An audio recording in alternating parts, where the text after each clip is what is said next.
Anything that occupies mass and has mass and occupies space is called matter. Phone laptop जो भी मास occupy करता है. Non matter उसमें आता है जैसे rain is a phenomena where is water droplets is matter. Water droplets not equals to rain. ठीक है. बाजार में दाल को केजी में खरीदते हैं, दूध को लीटर में खरीदते हैं, केमिकल्स को मोल में खरीदते हैं. हाँ. Classification of matter on the basis of physical state. Solids fix volume and shape होता है. स्ट्रॉन्ग एट्रैक्टिव फोर्स जो भी है. लिक्विड्स फिक्स वॉल्यूम नॉट से medium force of attraction. Gas neither fix volume not fix से very weak force of attraction. Fourth state of matter है plasma, very high temperature sun star के जैसे. Solid से liquid heat देके gas, gas से plasma. Plasma is a mixture of positively charge particles और negatively charge particles. Okay. उसके बाद Bose Einstein condensate VEC at very low temperature -270 degree centigrade less than -270 degree centigrade अगर हो जाए तो उसको बोस आइंस्टाइन कॉन्डेंसेट कहते हैं BEC. Heat the atom electron goes outwards. अच्छा, एटम से इलेक्ट्रॉन बाहर चला जाता है. This is called ionize gas. This ionize gas is called plasma. बहुत बढ़िया. Classification of matter on the basis of physical state, chemical state. Matter दो types का होता है, फिजिकल प्योर सब्सटेंस और मिक्सचर. प्योर सब्सटेंस दो टाइप का होता है, एलिमेंट्स और कंपाउंड. मिक्सचर दो टाइप्स का होता है, होमोजेनियस और heterogeneous. Pure substances that are made up of only one kind of particle. Pure substances element constitute the simplest chemical substances in which all the atoms are exactly the same. All the elements of periodic table are elements. ठीक है. Smallest entity atoms और molecules होता है. उसके बाद compounds जो होता है वो केमिकल सब्सटेंस से मेड अप ऑफ टू और मोर एलिमेंट्स और chemical together in fixed ratio. Examples H2O, CO2. जो भी एग्जांपल है, जिप्सम का फॉर्मूला होता है CH4.2H2. कंपाउंड्स का होता है स्मॉलेस्ट एंटिटी, मॉलिक्यूल्स होता है कंपाउंड्स. उसके बाद क्वेश्चंस की बात करूँ तो सब्सटेंस में जैसे CH4 हो गया, ये कंपाउंड होता है. ये और मॉलिक्यूल में आता है. देखो, एलिमेंट्स और कंपाउंड्स, एटम्स और मॉलिक्यूल्स. इसकी अगर बात करूँ तो CH4 जो होता है वो एक्चुअली कंपाउंड होता है. और एटम्स और मॉलिक्यूल्स की बात करूँ तो ये मॉलिक्यूल में आता है. ठीक है. एक्चुअली कैसे करते हैं कि सब्सटेंस जो होता है वो दो टाइप्स का होता है. Different types of atoms, same kind of atom. और डिफरेंट काइंड ऑफ एटम्स अगर हो तो वो कंपाउंड में आएगा. जैसे डिफरेंट काइंड ऑफ एटम है, कार्बन भी है, हाइड्रोजन भी. डिफरेंट काइंड ऑफ एटम है तो कंपाउंड में आएगा. सेम काइंड ऑफ एटम है तो एलिमेंट में आएगा. जैसे same kind of atom gold है तो वो एलिमेंट में आएगा. एलिमेंट में अब कंपाउंड अगर हो तो गारंटेड मॉलिक्यूल होगा. कंपाउंड है तो डायरेक्ट मॉलिक्यूल दबा देना, कंपाउंड है तो डायरेक्ट मॉलिक्यूल दबा देना. ओके. एलिमेंट्स हो तो वो हो सकता है मोर देन वन एटम. जैसे ये तुम्हारा सिंगल एटम है, ये तुम्हारा मोर देन वन एटम है. तो मोर देन वन एटम रहे तो उसको मॉलिक्यूल बोल देना, और अगर ओनली वन एटम रहे तो उसको एटम बोल देना. ठीक है ना. उसके बाद अगर बात करूँ तो ये तुम्हारा हो गया कंपाउंड, एलिमेंट और जो भी है ये अकॉर्डिंग टू. मिक्सचर जो है उसका कोई यूनिफॉर्म कंपोजिशन नहीं है. होमोजीनियस हेट्रोजीनियस की बात करो. होमोजीनियस मतलब यूनिफॉर्मली थ्रू आउट होता है. Homogeneous, heterogeneous non uniform through out. इधर सैंड वाटर सब मिक्सचर रहती है. यहाँ पर शुगर वाटर सब एक जगह मतलब वो रहती है. ठीक है. उसके बाद through when two or more substance mix with each other without participating in a chemical change and without any fixed composition. Sugar को अगर पानी में डाल दूँ, सॉल्ट को अगर वाटर में डाल दूँ, milk, blood, sand in water, है ना. उसके बाद homogeneous substances, uniform composition. Homogeneous mixtures, the mixtures which possess the same properties and combination throughout the mass. True solution alloys mixture of gases.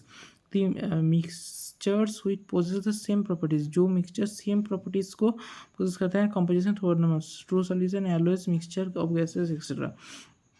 heterogeneous substance, the mixture which possess different properties and compositions in various parts. The properties are non-uniform throughout the mixture. The mixture which possess different properties and composition in various parts, the properties are throughout the mixture. Colloids or suspension, mixtures which possess different properties and compositions in various parts, the properties are not uniform throughout the mixture. बहुत बढ़िया. Colloids और suspension होता है. Colloids में blood और milk आता है. Suspension में जैसे सैंड इन वाटर हो गया, chalk powder in water etcetera, ये सब आ गया. उसके बाद अगर कैटायंस एंड एनायंस की बात करूँ तो आयंस जो होते हैं चार्ज स्पीसीज होते हैं. आइदर चार्ज और चार्ज्ड ग्रुप ऑफ एटम होते हैं. आयंस जो होते हैं ना form due to loss of electrons होते हैं. पॉजिटिवली चार्ज आयन कैटायन मतलब ये वाला हो गया. और या तो नेगेटिव चार्ज आयन जो कि found due to gain of electrons है. राइट.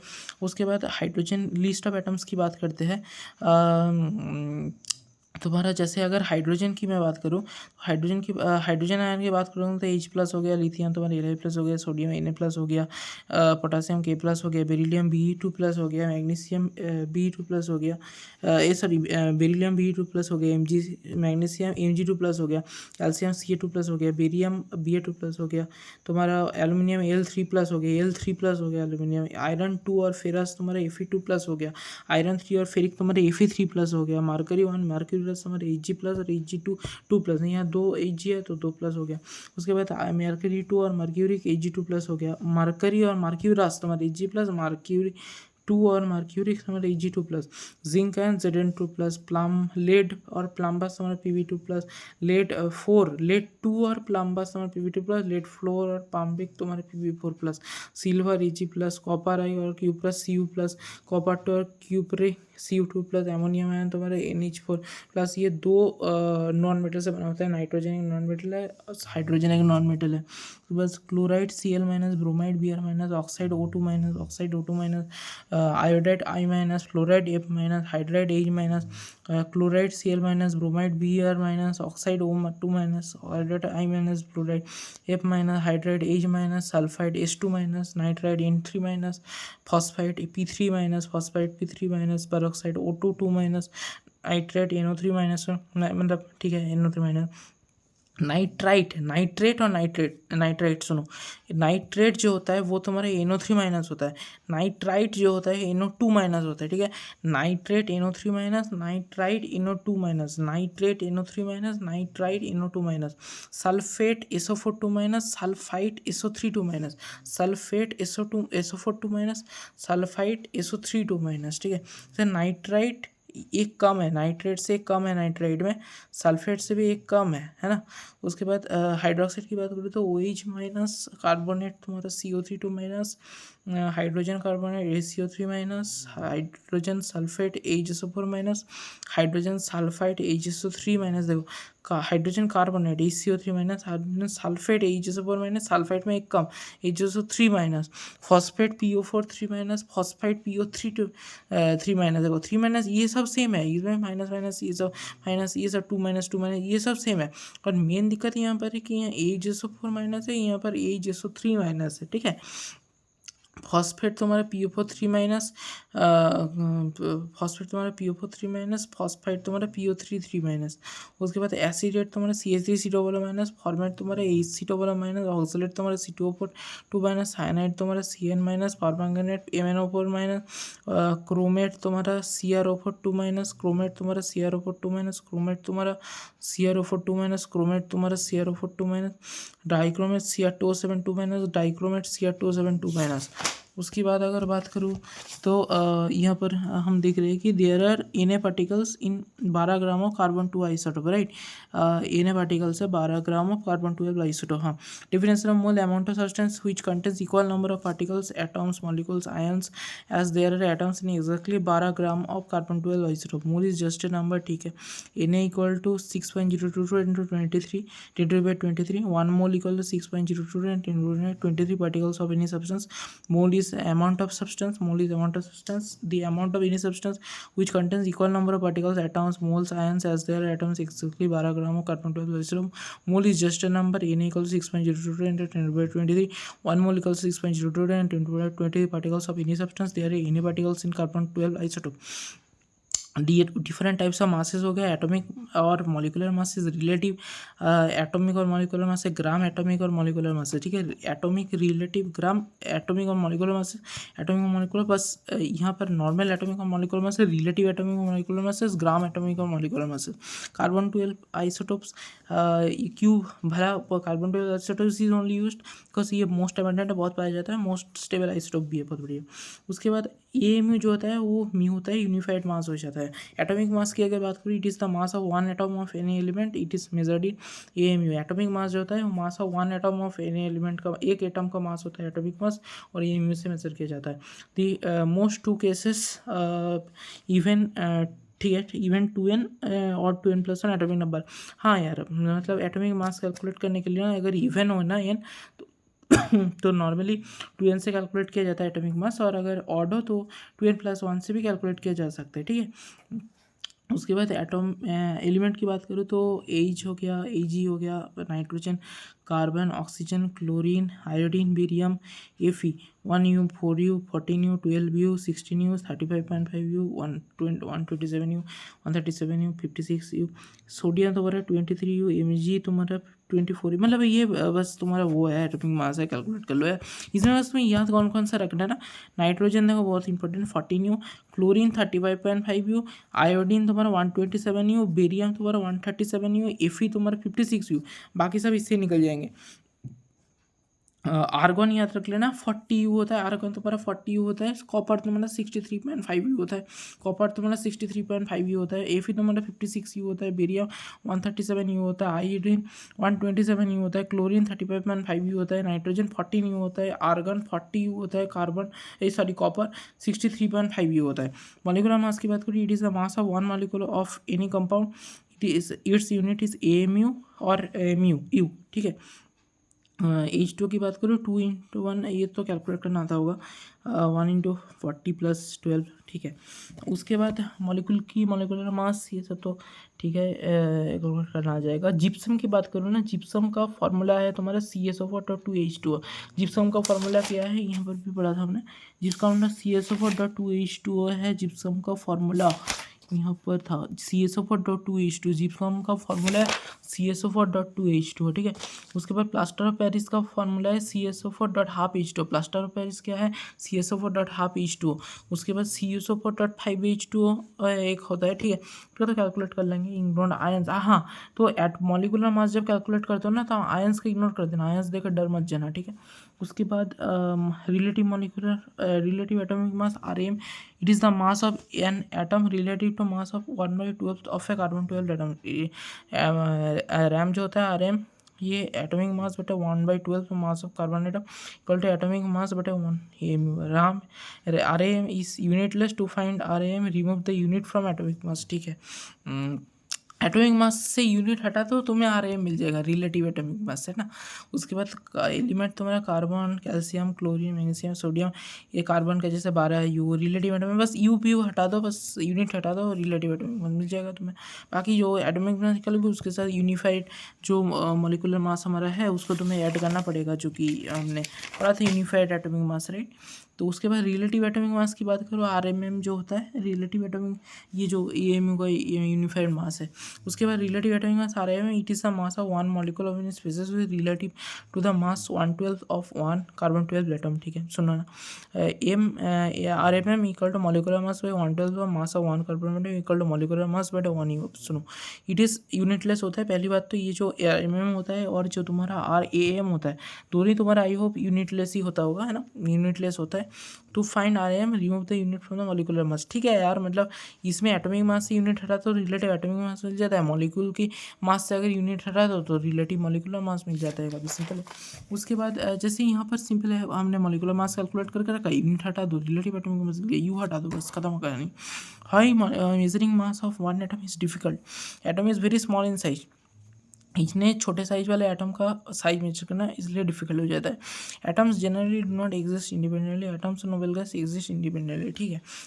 एटम्स जो होता है जनरली इंडिपेंडेंटली एग्जिस्ट नहीं होता, नोबेल गैस के एटम्स इंडिपेंडेंटली एग्जिस्ट होता है। एटम्स का सीन ऐसा होता है कि ये लोग रिएक्ट कर जाता है इजीली, है ना, तो इस वजह से ये लोग को ढूंढना काफ़ी मुश्किल हो जाता है, ये लोग इंडिपेंडेंटली एग्जिस्ट ही नहीं कर पाते, ये सीन रहता है, ठीक है। Atomic mass AMU unified mass, ठीक है, ये डिफाइंड एज 1/12 और mass of carbon 12 atom, 1 AM equal to mass of 1 carbon 12 atom by 12। ये देखो यहाँ पर मैंने 12 स्क्वायर्स ड्रॉ कर लिए हैं और इसमें एक स्क्वायर है तुम्हारा 1 AMU, ठीक है, आप समझ गए होंगे कार्बन 12 क्यों कहा जाता है, 12 उसमें से एक स्क्वायर तुम्हारा 1 AMU आ गया।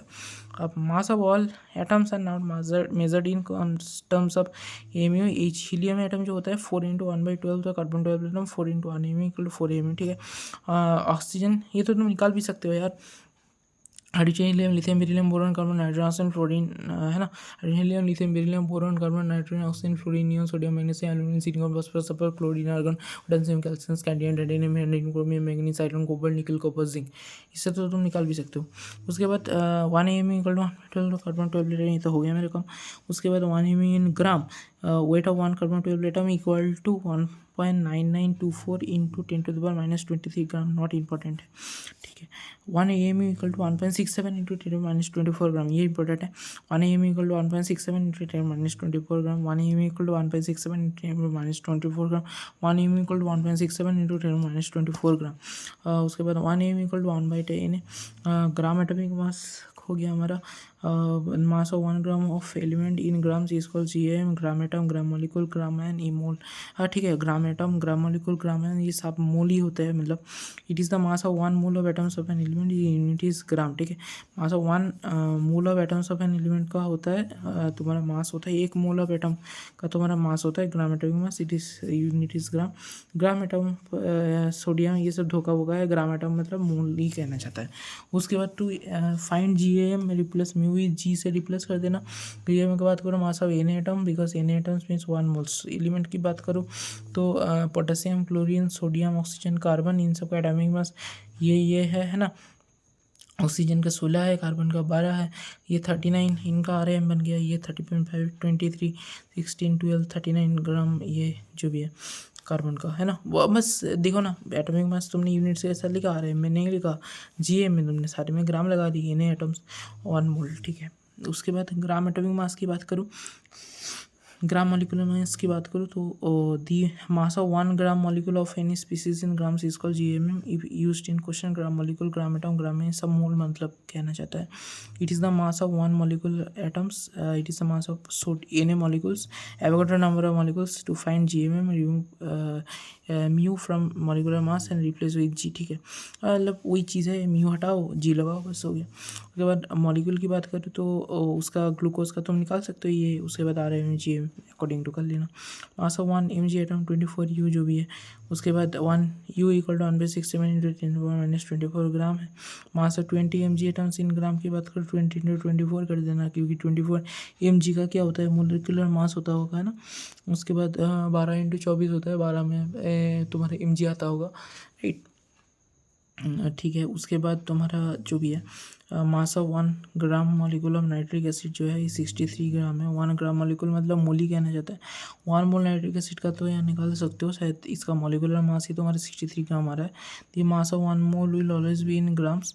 Mu is a very small unit, so it is not possible, है ना। म्यू तो पॉसिबल ही नहीं है, तो ग्राम ये लॉजिक लगाना चाहिए। Find the mass of 10 molecules of ammonia, ये तुम्हारा 170 ग्राम हो जाएगा। इन इससे अगर कैलकुलेट करोगे तो मॉलिक्यूलर मास तुम्हारा कुछ आएगा 17 आएगा, 17 इंटू 10 तुम्हारा 170 आ जा रहा है।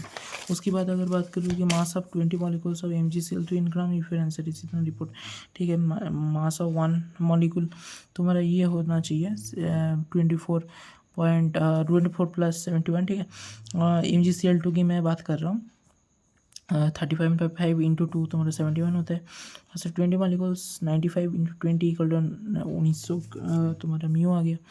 1 आई नो क्या जानते हैं कि 1 म्यू इक्वल टू 1.67 इंटू -24 ग्राम, ये तो हमने पढ़ा। 1 AMU इक्वल टू 1.67 इंटू -24 ग्राम, तो वही सिमिलर चीज़ है। 1 म्यू इक्वल टू 1.67 इंटू -24 ग्राम, 1 ये अगर हो गया तुम्हारा 1900 म्यू इक्वल टू 96 इंटू 1.67, मतलब इतना म्यू है ना तुम्हारा 20 मॉलिक्यूल्स का। Find the mass of 20 molecules of MgCl2 in grams. Mass of एक मॉलिक्यूल का अगर इतना म्यू है तो 20 मॉलिक्यूल्स का इतना म्यू होगा, है ना। इतना म्यू, तो एक म्यू का अगर इतना ग्राम है तो इतना म्यू का इतना ग्राम होगा, तो इजीली तुम ग्राम में निकाल सकते हो अगर ग्राम में ये पूछ रहा है तो अगर मॉलिक्यूल सीधे ग्राम में पूछ रहे हैं तो क्या करोगे, एक मॉलिक्यूल का इतना है, मतलब मोलर मास है ना, एक मॉलिक्यूल का इतना है, या तो तुम उससे लगा सकते हो ना, जो Na जो होता है हमारा एवोगाड्रो नंबर वाला, ठीक है। तुम्हें ये पता होना चाहिए मास ऑफ 1 मॉलिक्यूल हमारा इतना म्यू होता है, तो 20 मॉलिक्यूल्स का इतना होगा, और तुम्हें पता है 1 म्यू अगर इतना ग्राम होता है तो इतना म्यू हमारा इतना हो जाएगा, ठीक है। उसके बाद GAM जो होता है ये 1 मोल एटम का मास होता है। GMM 1 मोल मॉलिक्यूल का मास होता है ना। मोलर मास तुम्हारा 1 मोल का मास, जो कि 1 mole atom, 1 mole molecule, 1 mole ion. Calculation related to mole, number of moles equal to given weight बटे मॉलिक्यूलर मोलर मास, और number of moles equal to total number of particles divide by N. Mole chart की अगर मैं बात करूँ तो volume at gas STP divided by 22.4 कर दोगे तो तुम्हें मोल बन जाएगा, और इसका अपोजिट तो आता ही होगा यार। उसके बाद मोल के साथ अगर मोल divided by actually given mass divide by इतना कर दो तो तुम्हें मोल मिल जाता है।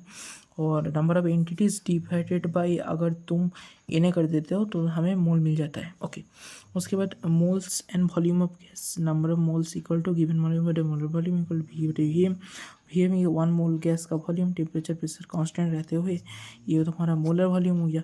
Molar volume the volume occupied by 1 mole of any gas at a constant pressure and temperature इसका मोलर वॉल्यूम। कंडीशंस की अगर मैं बात करूँ कि standard temperature and pressure STP जो होता है उसमें VL/22.7 लीटर में होता है। उसके बाद नॉर्मल टेम्परेचर एंड प्रेशर इसमें VM=22.4 लीटर, ये ओल्ड एसटीपी होता है। ये तुम्हारा inch VL/22.4 litre, inch 22.7 litre. हाँ, एसटीपी जो होता है ना, एसटीपी में वॉल्यूम डिवाइड बाई 22.7 होता है और एनटीपी जो होता है इसमें वॉल्यूम डिवाइड 22.4 होता है। तो एसटीपी में क्या होगा, एसटीपी में वॉल्यूम डिवाइड बाई 22.7 होता है और जो एनटीपी होता है वॉल्यूम डिवाइड 22.4 होता है। उसके बाद 22.4, 11.2, 44.7, 5.6, 2.8 जो भी है ये values are given in old STP. ये सब ओल्ड एसटीपी में वैल्यूज दिया हुआ है। Temperature equal to 0 degree centigrade 270 kelvin 273 kelvin, pressure equal to 1/10⁵ PA, temperature equal to 0 degree. हाँ, तुम्हारा एनटीपी अगर होता है उसमें 0 डिग्री सेल्सियस, इसमें 0 डिग्री 273 एसटीपी एनटीपी दोनों में टेम्परेचर सेम होता है, बस प्रेशर में थोड़ा फर्क होता है। एसटीपी में एक्चुअली बार होता है, एनटीपी में तुम्हारा एटीएम होता है। और एक बार तुम्हें पता होना चाहिए, एक बार इक्वल टू 10⁵ पास्कल होता है और एक ATM equal to 1.01 into 10⁵ pascal होता है। इसमें 1 इंटू 10⁵ पास्कल होता है, एक bar equal to 1 into 10⁵ pascal होता है। 1 ATM equal to 1.0135 1.01 into 10⁵ pascal होता है। 325 भी होता है यहाँ पर। वैसे number of moles of O2 if it occupies 11.2 litre at 0 degree centigrade 1 ATM। तो कितना मोल्स ऑफ O2 तुम्हारा नंबर ऑफ मोल्स होगा, अगर इतना तो ठीक है, इतना डिवाइड बाय मोलर वॉल्यूम कर देंगे तो ये IU आ जाएगा, आ जा रहा है। उसके बाद number of weight of 2.5 moles of glucose की अगर बात करूँ तो 2.5 मोल्स और ग्लूकोज तुम्हारे 80 मोलर मास होता है, मल्टीप्लाई कर दो वेट तुम्हें मिल जाएगा। इतना मोल्स और सब्सटेंस इतना होता है तो तुम्हारा 0.5 इक्वल टू इतना बटे मोलर मास। तो मोलर मास के हिसाब से तुम देख सकते हो कि कौन सा सीन रहता है यहाँ पर।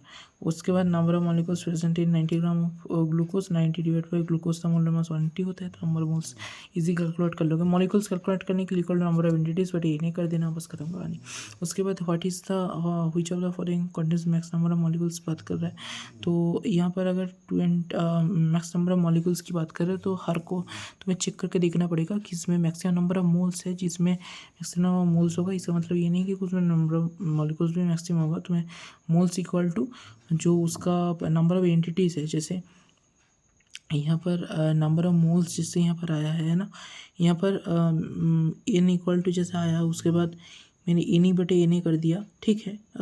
तुम्हारा एनी बटे एन कर दिया तो नंबर ऑफ एंटिटीज़ बटे नंबर ऑफ वो कर दिया इक्वल टू, तो मेरा इतना एन आ गया है ना।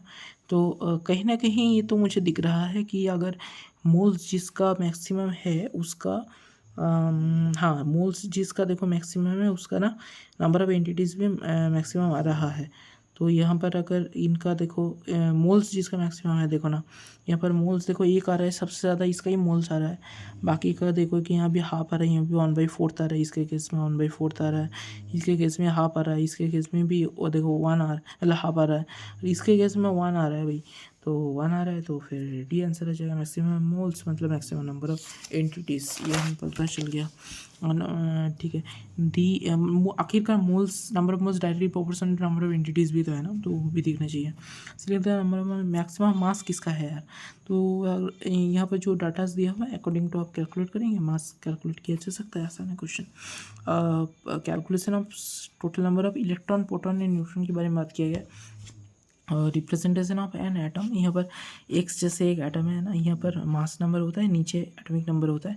और ये कोई सा भी एक एलिमेंट ले लो, ऊपर मास नंबर होता है, नीचे एटॉमिक नंबर होता है। Z equal to number of protons equal to number of electron in any neutral atom, A equal to number of protons plus number of neutrons, ठीक है। Equal to number of protons plus number of neutrons, जो mass number हमारा होता है वो equal to number of protons plus number of neutrons होता है। जो हमारा एटॉमिक नंबर होता है equal to number of protons होता है, number of electrons in a neutral atom होता है। नंबर ऑफ प्रोटॉन्स जो होता है वो एटॉमिक नंबर के बराबर होता है। नंबर ऑफ न्यूट्रॉन्स जो होता है mass number minus atomic number के बराबर होता है, mass number minus atomic number और न्यूट्रॉन्स। और नंबर ऑफ इलेक्ट्रॉन जो होता है number of proton minus charge होता है, number of proton minus charge होता है। नंबर ऑफ प्रोटॉन्स जो होता है वो एटॉमिक नंबर के बराबर होता है। नंबर ऑफ न्यूट्रॉन्स जो होता है mass number minus atomic number के बराबर होता है। नंबर ऑफ इलेक्ट्रॉन्स जो होता है वो number of proton minus charge के बराबर है। Charge should be with sign, ठीक है।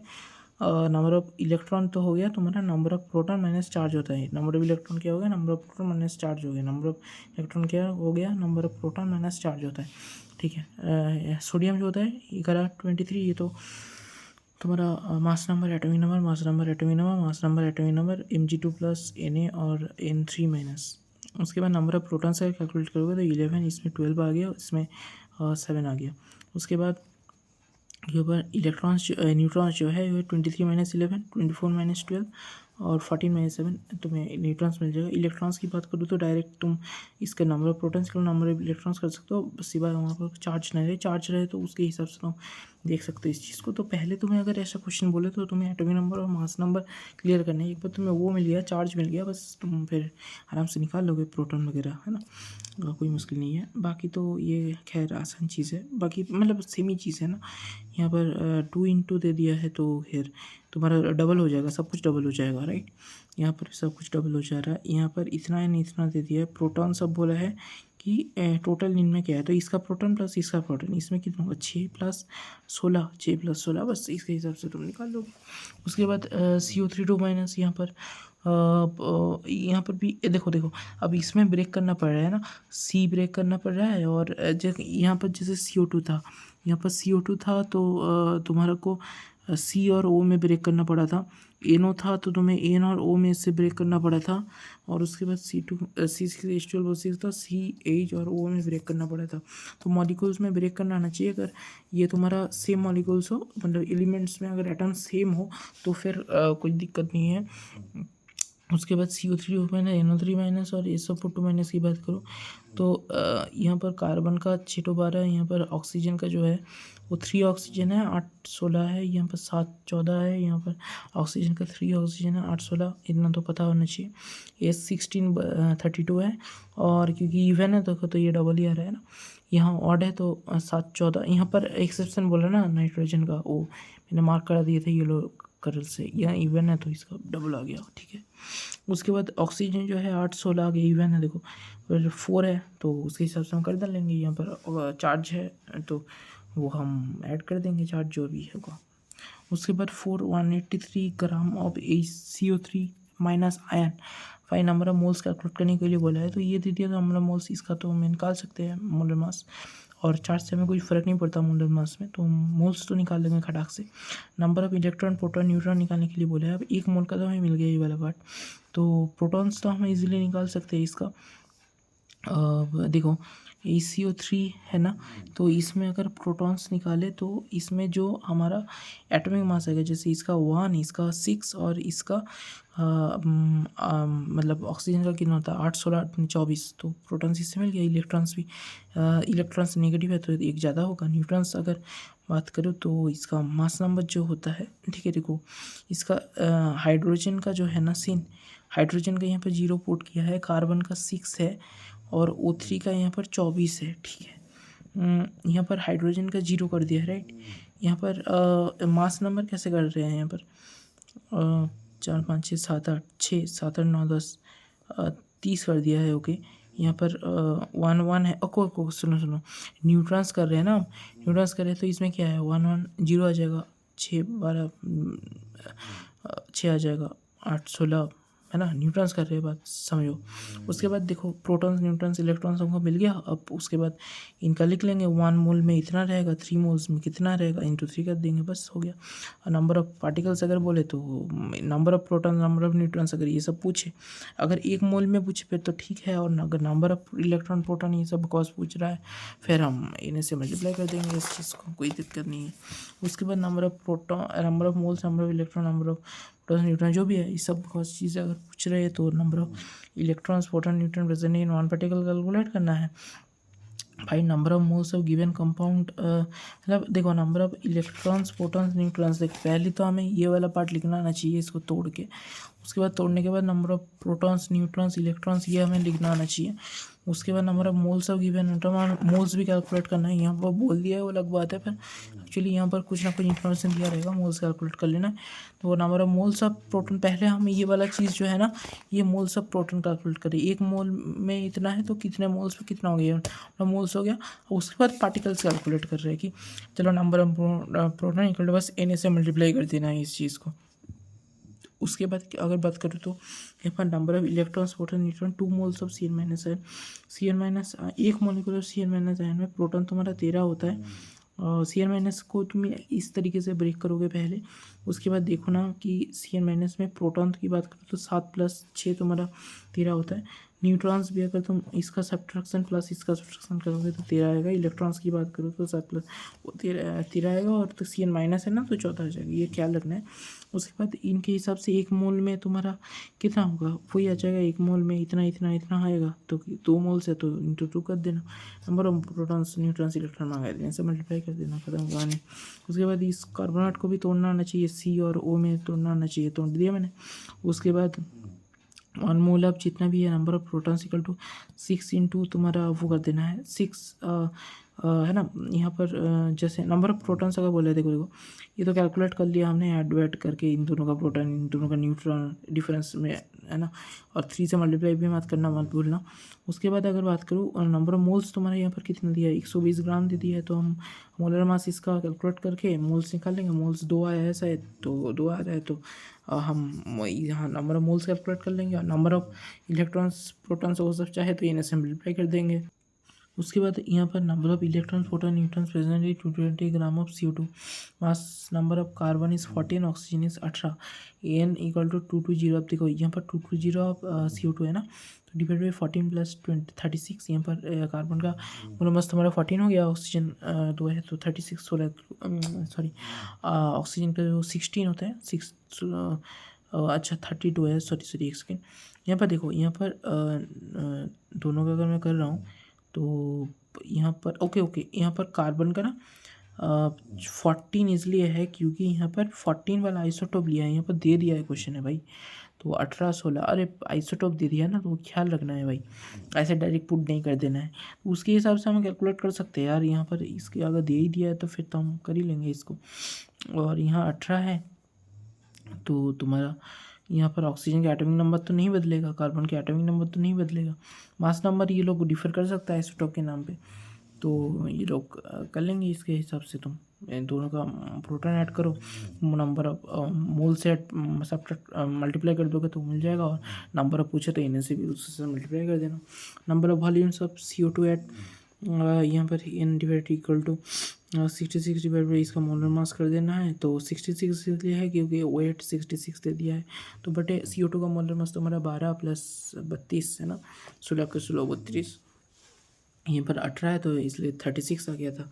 उसके बाद एटॉमिसिटी और मोल्स की बात करें तो एटॉमिसिटी में कितने एटम है ना, total number of atoms are present in 1 molecule ions of any substance.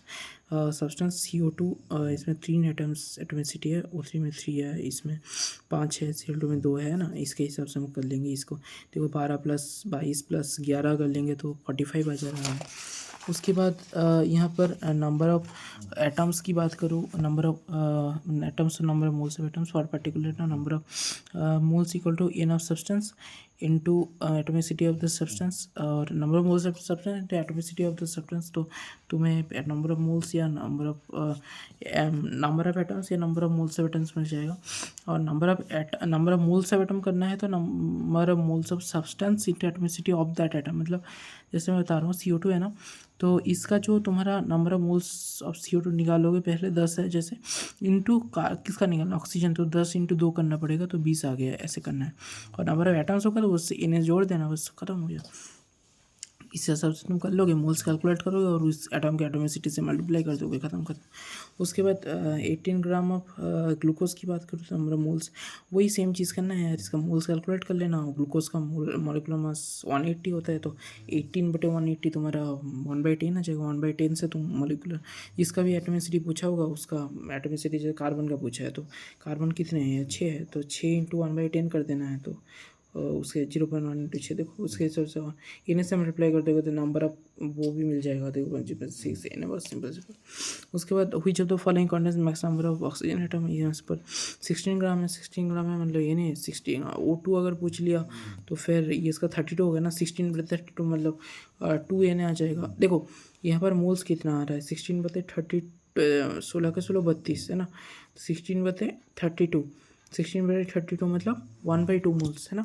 1/2 moles into atomicity of oxygen 2 1/2 into 2 तो तुम्हारे यहाँ पर ओके एक सेकेंड यहाँ पर एक्चुअली एक चीज़ है।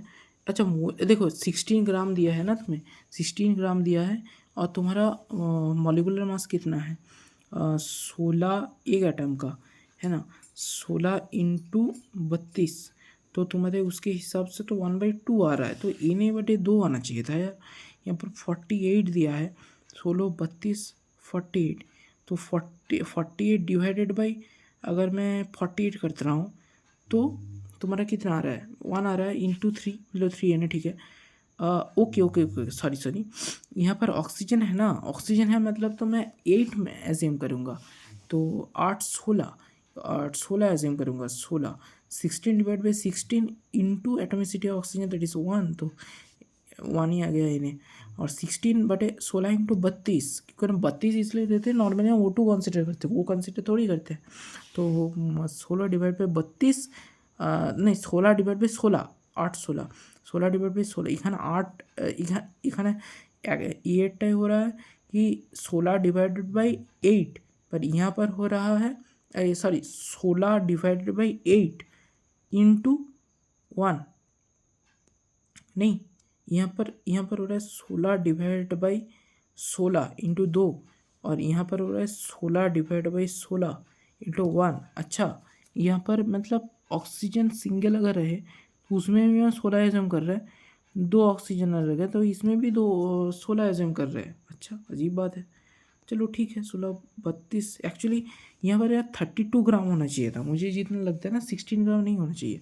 यहाँ पर थोड़ा गलत लिखा है यार यहाँ पर 16 ग्राम नहीं होगा यहाँ पर 32 ग्राम होना चाहिए वरना तुम कैसे करोगे यार 16 32 48 देन ये थोड़ा मैच करेगा कि 1 2 3 फिर 1 2 3 ऐसे में एज्यूम कर सकते हैं। ठीक है number of 5 moles of CaCO3 की अगर बात करें तो मोलर मास इसका 100 है तो 5 मोल्स है। और देखो 5 मोल्स ऑफ CaCO3 है। अब मैं क्या कर सकता हूँ इसमें ऑक्सीजन का निकालना है 5 मोल डायरेक्टली मोल्स ही दे दिया है 5 इंटू 3 15 एन एटम हो जाएगा। फिर number of moles of magnesium phosphate that contains 8 moles of O atoms तो यहाँ पर मैग्नीशियम फॉस्फेट की अगर बात कर रहा है Mg3PO4 number of moles of oxygen atom कितना होगा 6 हो जाएगा 6 इंटू एटमॉस्फेरिक ऑफ ऑक्सीजन मतलब number of moles of oxygen ही कह रहा हूँ 8 मोल्स तो 8 ठीक है रुको number of moles of oxygen atom into इसका moles into atmospheric of oxygen that is 8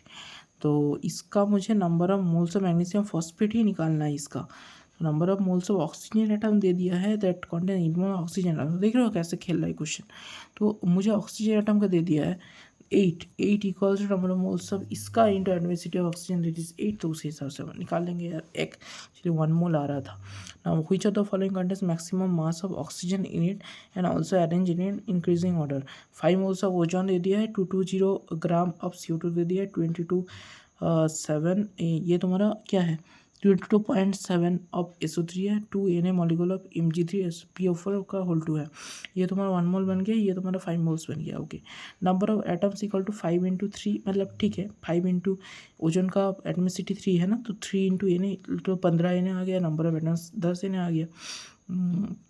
यहाँ पर की बात करूँ तो नंबर ऑफ एटम्स तुम्हारे 3 Na है और number of atoms equal to 16 Na ऐसा सीन है ना कि देखो Mg3PO4 का होल 2 इसका जो भी सीन है नंबर ऑफ एटम्स तो 2 Na दे दिया है।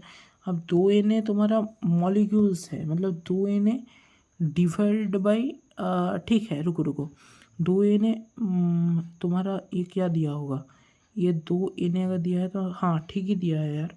यहाँ पर 2 Na दिया है तो मोल्स हम कैसे कैलकुलेट करेंगे मोल्स तो मेरा 2 आ गया है ना क्योंकि 2 Na डिवाइड बाई अगर Na करूँ तो नंबर ऑफ मोल्स तो मेरा 2 आ गया और मैक्सिमम नंबर ऑफ अगर 2 इंटू 4 दूगुने 8 तो 16 ये नहीं, तो इस हिसाब से हम कर रहे हैं चीज़ों को। उसके बाद number of mass of carbon hydrogen oxygen atom present 2 moles of glucose. 2 मोल अगर ग्लूकोज है तो कितना carbon hydrogen oxygen atom present रहेगा।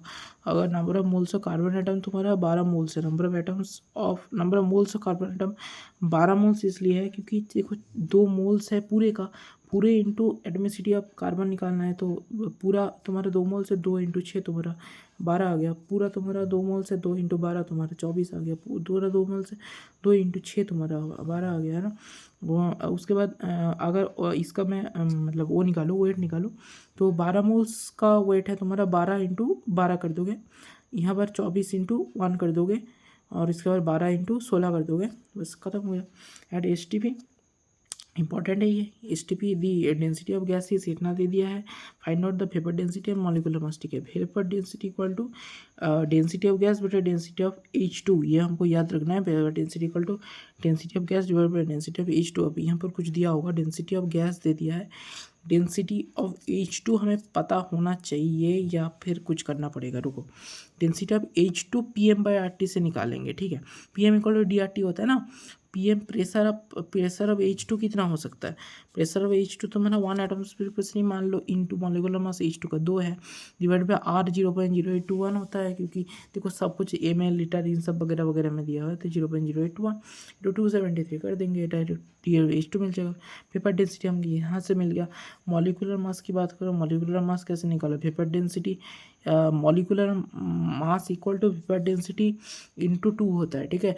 Vapour density equal molecular mass by 2 equal to density of gas बटे डेंसिटी ऑफ H2, ये तुम्हें बताओ नहीं। Vapour density equal density of gas बटे डेंसिटी ऑफ H2, और तुम्हारा molecular mass of gas equal to vapour density 2, या vapour density बराबर density of gas divide by density of H2 equal to molecular mass divide by 2, ठीक है, ऐसे करना होता है। उसके बाद एवरेज एटॉमिक मास AM की बात करूँ तो देखो atoms calculate for those atoms present in isotopic form in नीचे, ठीक है। आइसोटोप्स जो होता है उसका सेम एटॉमिक नंबर जेट होता है बट डिफरेंट मास नंबर होता है।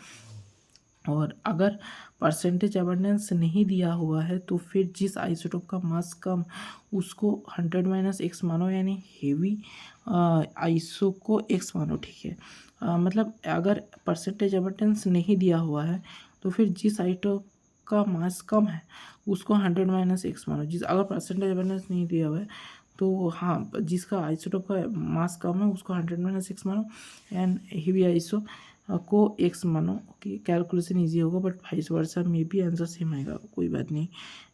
Atomic number same atomic number Z पर डिफरेंट मास नंबर है 1 1 1 2 1 3, ये तो आइसोटोप्स वगैरह हो गया। तो CL 1735 1737 यार, एटॉमिक नंबर ना हमेशा सेम रहता है, मास नंबर डिफर करता है आइसोटोप्स में। Same atomic number different mass number पता ही चल रहा है। ए में अब दो आइसोटोप्स की बात करो, mass of isotope abundance of isotope plus mass of isotope abundance of isotope है ना। उसके बाद divided by total abundance, mass of abundance of isotope plus mass of isotope abundance of isotope 2 plus mass of isotope 3 abundance of isotope 3 divided by total substance हो गया। Chlorine is not reaction to isotopic form 35 CL, इस समय CL पता है भाई, there abundance है 25% 75% respectively. देखो अगर सपोज ये नहीं दिया होता ना तो इसको x मानते, इसको 100 - x मानते, तो देख ही पा रहे हो यार, दोनों को ऐड करके 100 ही आएगा हमेशा। इसका 25 है, इसका और इसका तुम्हारा 75 है, तो 35 × 25 प्लस 37 × 75 कर दोगे तो डिवाइड बाई 100 कर दोगे दोनों का, तो फिर तुम्हारा करेक्ट आंसर यहाँ से निकल जाएगा। बी है same for 108 abundance of 10B, it is non for existing 10B and 11B, ठीक है। परसेंटेज इज x 11 में 100 - x जैसे मैंने बोला। उसके बाद अकॉर्डिंग टू तुम इसको इंटू x कर दोगे, इसको 100 - x कर दोगे, बाकी सब ये इसमें ए में निकालने के लिए बोला था और इसमें एम दिया रहेगा तो उसके हिसाब से तुम x वगैरह सब निकाल सकते हो। उसके बाद फॉर न्यूक्लियस ऑफ इतना तुम्हारा select the correct option, it contains कितना कितना कितना बोल रहा है कि प्रोटॉन्स तो यार 92 डायरेक्ट बोल देंगे, न्यूट्रॉन्स के लिए इतना माइनस इतना कर देंगे, और तुम्हारा इलेक्ट्रॉन्स के लिए 92 बोल देंगे, ठीक है, ये तो हम बोल देंगे भाई।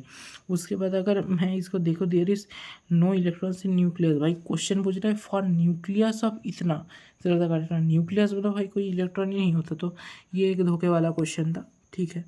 उसके बाद तुम्हारा एवरेज मॉलिक्यूलर मास एम की बात करूँ तो टोटल मास बटे टोटल मोल्स होता है, ठीक है, also known as molar mass of mixture. It is use for mixture of gases, it is mass of 1 mole of gaseous mixture.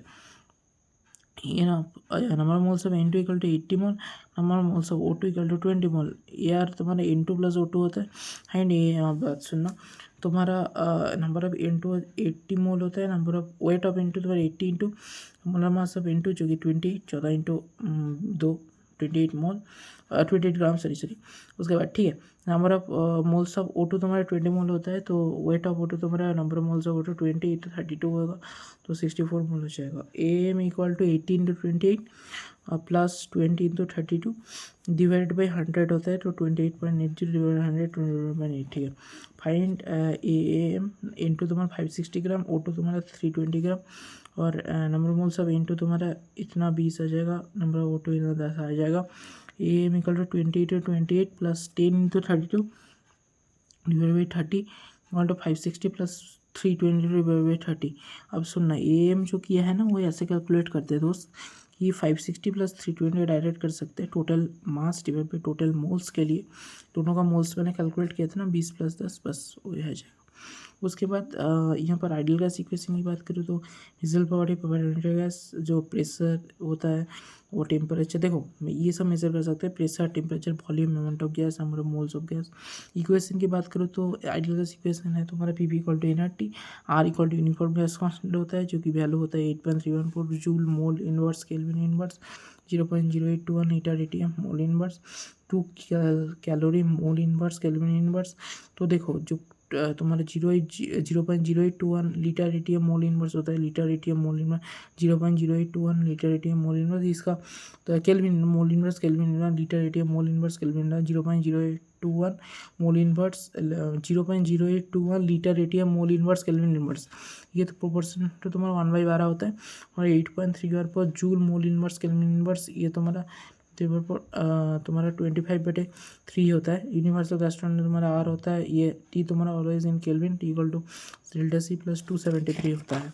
Okay, उसके बाद वेपर डेंसिटी की बात करूँ तो density of any gas with respect to density of hydrogen at same temperature and pressure, vapour density equal to density of any gas with respect to density of H2 at same temperature and pressure।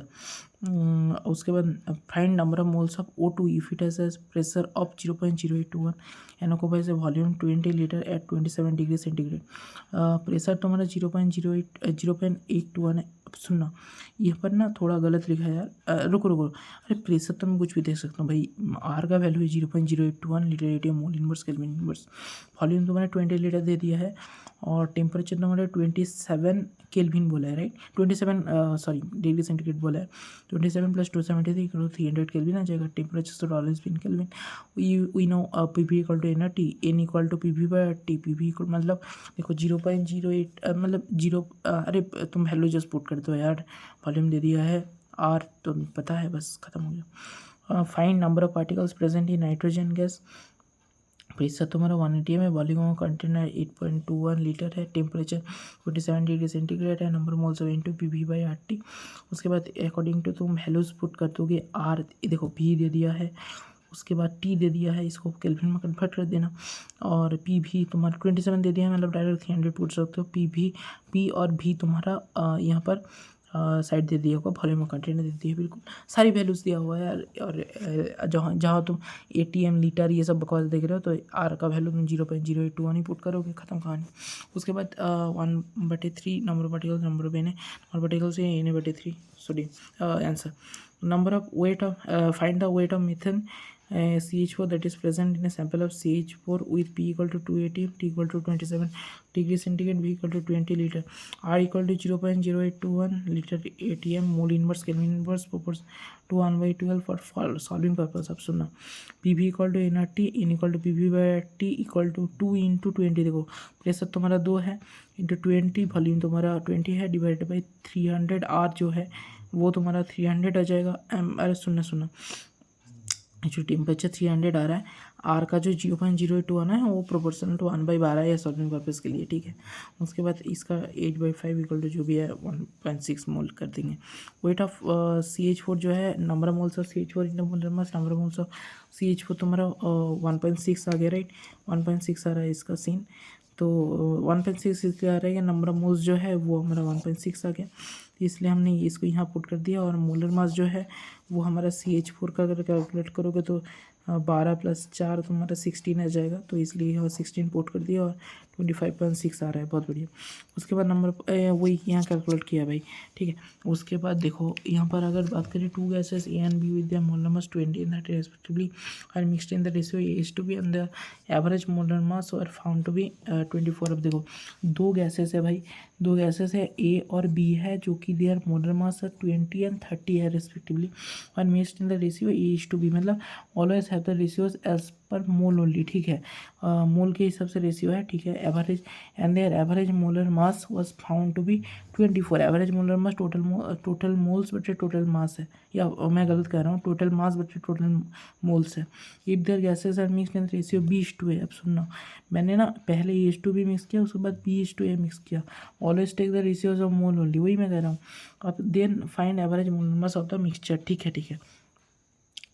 पहले ये था B था, है ना, 2 gases A और B, molar mass इसका 20, इसका 30, okay. ये तुम्हारा A है, ये B है, in the mixed in the ratio A/B। ए में तुम्हारा 24 दे दिया, एवरेज मोलर मास 24 दे दिया है।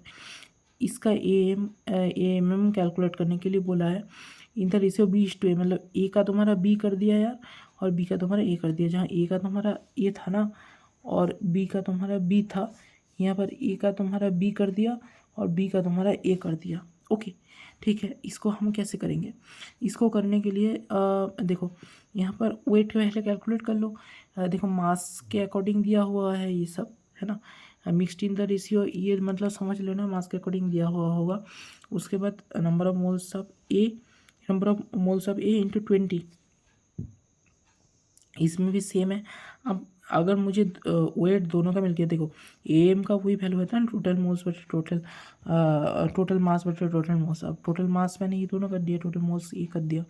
उसके बाद इन दोनों को इक्वेट करेंगे तो A का वैल्यू B के रिस्पेक्ट में कुछ ना कुछ मिल जाएगा। यहाँ भी सेम टेक्निक अप्लाई करेंगे, वेट पहले निकालेंगे दोनों का, और उसके बाद मोल्स मतलब जिससे डिवाइड कर देंगे। A + B तुम्हारा मोल्स होगा, बोला नहीं मोल्स के रिस्पेक्ट में लिखा जाता है ये वाले, तो डिवाइड कर देंगे। फिर A B के फॉर्मेट दोनों को सॉल्व करेंगे, आंसर हमारा इसका निकल जाएगा।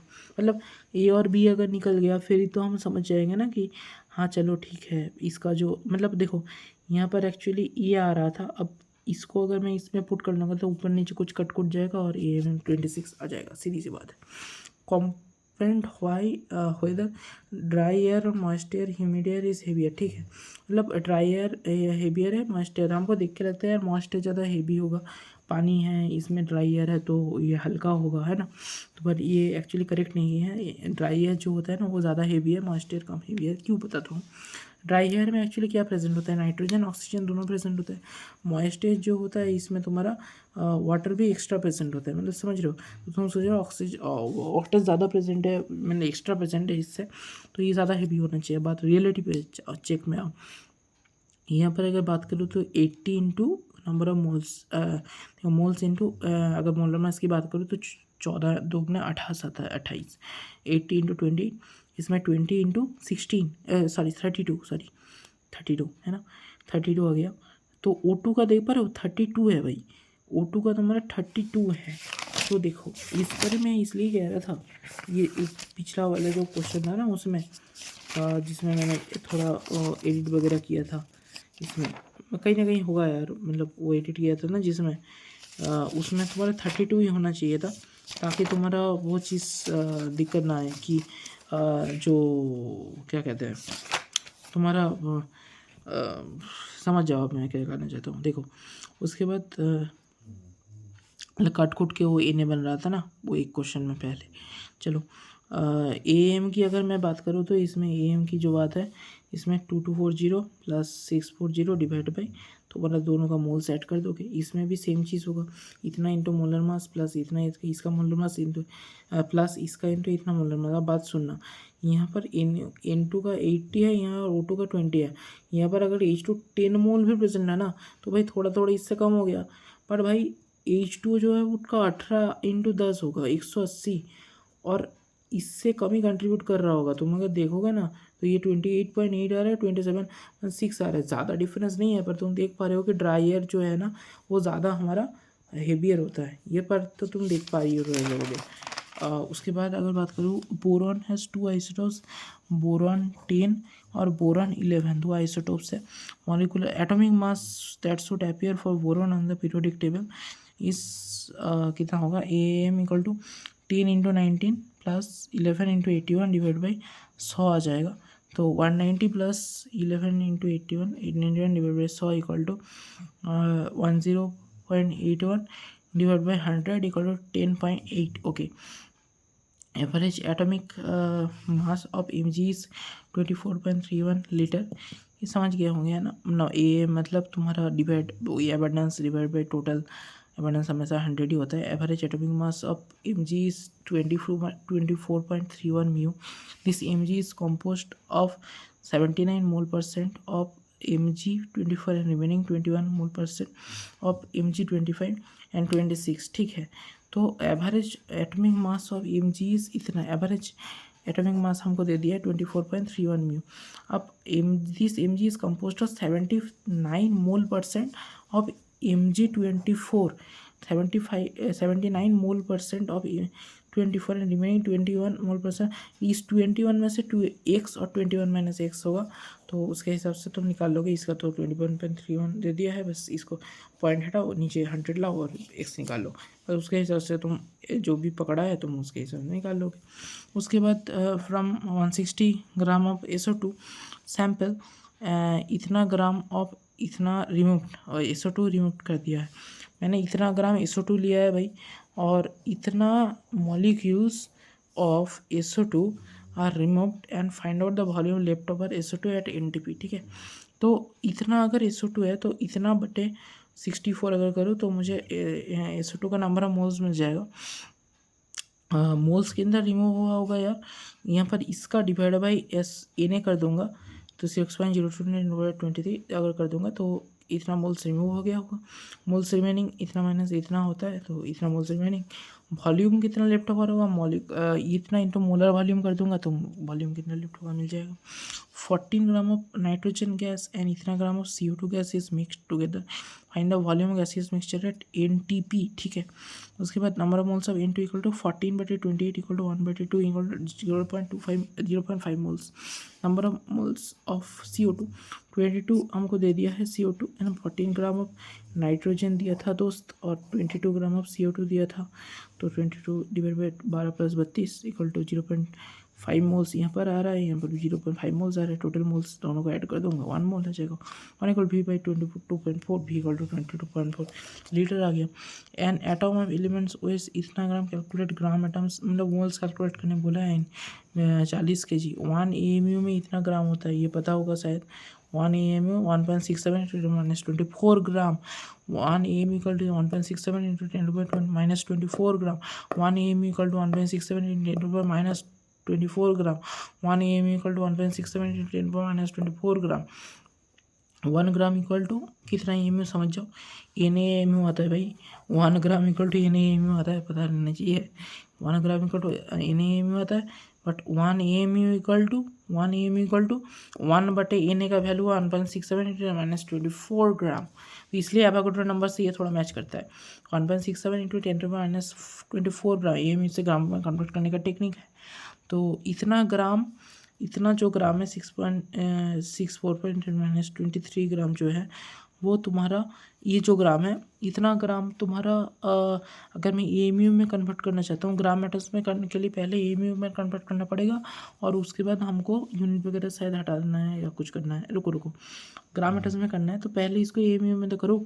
ये इतना जो है इतना इंटू इतना AMU मतलब Na से मैंने मल्टीप्लाई कर दी, तो ग्राम जो दिया है उसको अगर मैं Na से मल्टीप्लाई कर देता हूँ तो मुझे AMU में मिल जाएगा, है कि नहीं।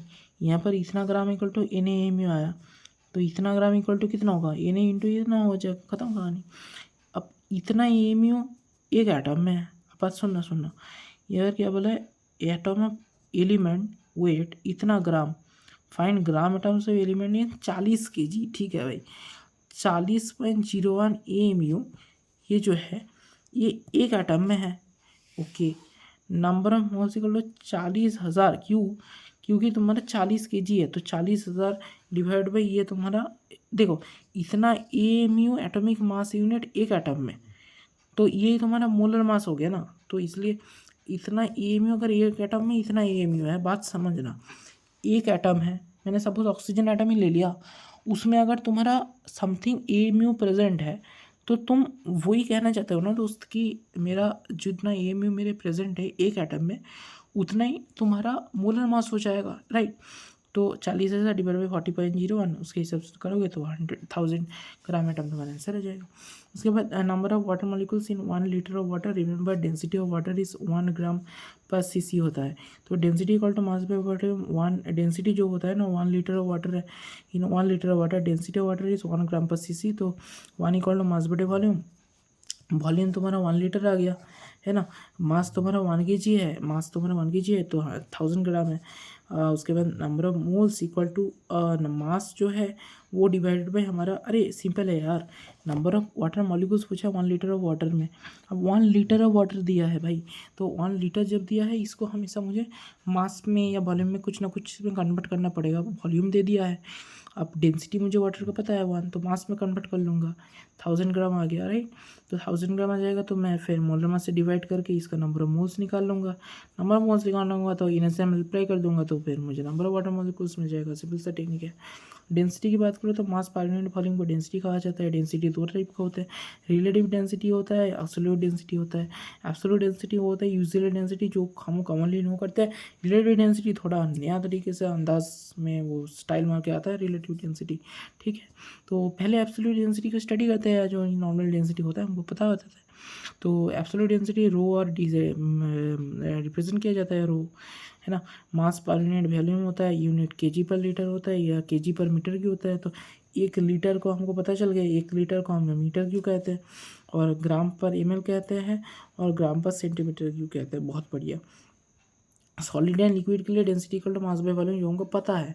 गैसेस के लिए, ठीक है, गैसेस के लिए तुम्हारा डेंसिटी इक्वल टू PM/RT भी होता है, mass by volume equal to PM/RT। Mass by volume तो सबके लिए वैलिड है, पर गैसेस के लिए स्पेशली भाई उसके लिए PM/RT होता है, प्रेशर, मोलर मास, R तुम्हारा यूनिवर्सल गैस कॉन्स्टेंट, T तुम्हारा टेम्परेचर हो गया भाई।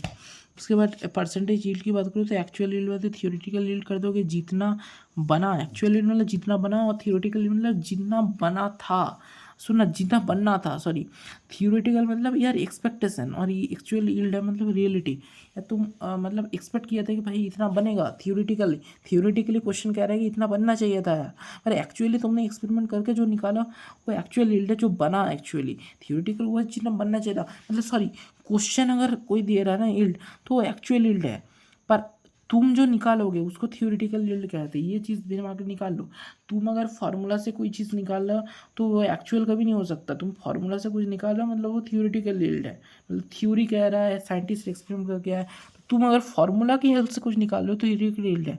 पर क्वेश्चन अगर कोई डाटा दे रहा है तो इसका मतलब वो एक्चुअल यील्ड है, तो ये पता होना चाहिए। प्रूफ, क्योंकि क्वेश्चन थोड़ी तुम्हारे लिए सॉल्व करके देगा, सॉल्व कर रहे हो मतलब थियोरिटिकल निकाल रहे हो, जो कि साइंटिस्ट बाबा ने बोल के गया है। वो क्वेश्चन दे रहा है मतलब वो उसने सॉल्व नहीं किया है, उसने एक्सपेरिमेंट करके देखा है और फिर वो बता रहा है, क्योंकि उससे पता है तुम नहीं कर सकते एक्सपेरिमेंट, इसलिए वो बता रहा है। वरना तो वो थियोरिटिकल मतलब तुम ही खुद ही कैलकुलेट कर सकते हो ना, फिर क्वेश्चन क्यों देगा थियोरिटिकल क्वेश्चन अगर यील्ड दे रहा है मतलब एक्चुअल यील्ड दे रहा है, कि जो तुम नहीं कर पाओगे वही क्वेश्चन देगा ना। तो proof D equal to PM/RT, तो ठीक है, थोड़ा प्रूफ वगैरह देख लेते हैं यार। PV इक्वल टू NRT कर लेते हैं, आइडियल गैस इक्वेशन।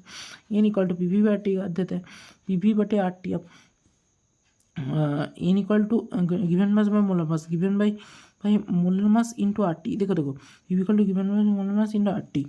अब गिवन बाई गिवन मास बना मोलर मास, वॉल्यूम का इधर लेकर जाएंगे तो ये तुम्हारा डेंसिटी आ जाएगा, पता चल रहा है। मोलर मास इस साइड ला सकता हूँ, देखो pressure into molar mass, volume इस साइड गया तो even mass divide by volume, मतलब ये तुम्हारा डेंसिटी बन जाएगा, ये पूरा डेंसिटी बन जाएगा। इंटू आर टी, देखो P molar mass D R T bus तुम्हारा बन गया पी एम बटे आर टी, और वही तुम्हारा डी बन गया, वही तो हम निकालते हैं D equal to P M बटे D equal to mass by volume, D equal to P M बटे आर टी। बकवास चीज़ है सब, बकवास करके लिखा गया है, ठीक है। Pressure and temperature is constant then for gas D proportional to molar mass, ठीक है। पी एम बटे आर टी मोलर मास की डेंसिटी प्रोपोर्शनल है, हो गए। उसके बाद रिलेटिव डेंसिटी की बात करूँ, रिलेटिव डेंसिटी भाई तुम्हारा यूनिटलेस होता है, रिलेटिव जो भी होता है रेशियो होता है वो तुम्हारा यूनिटलेस ही होगा हमेशा।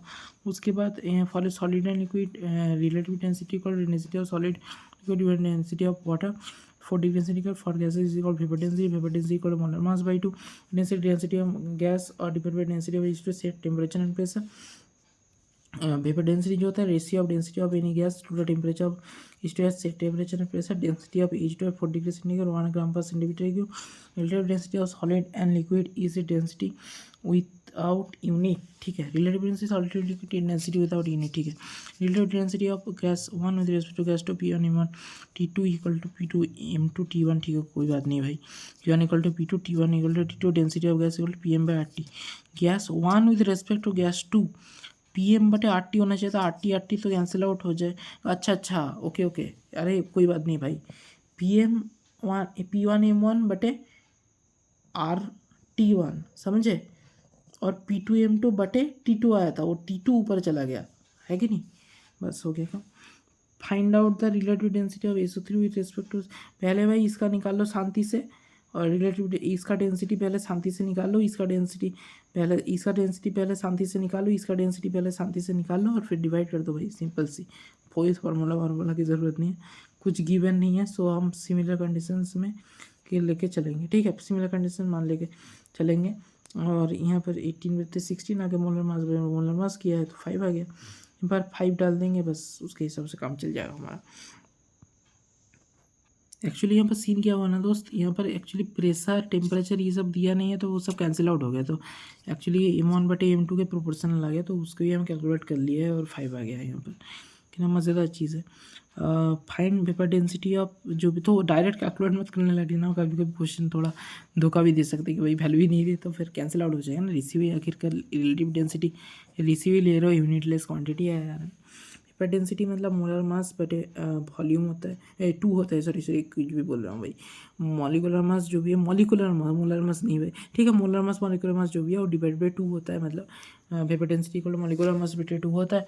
For gas equal to gas C2X1 value of vapour density 15, then value of Y कितना होगा, ठीक है, इसका मैं निकाल लूँगा, इसका 2 × 12 प्लस वाई × 1 इक्वल टू जो आएगा वो डिवाइड बाई 2 कर दूंगा, तो इक्वल टू 15 कर दूंगा, बस मोलर मास बाई 2 × 15 वही इक्वल टू 6 निकल कर आ जाएगा।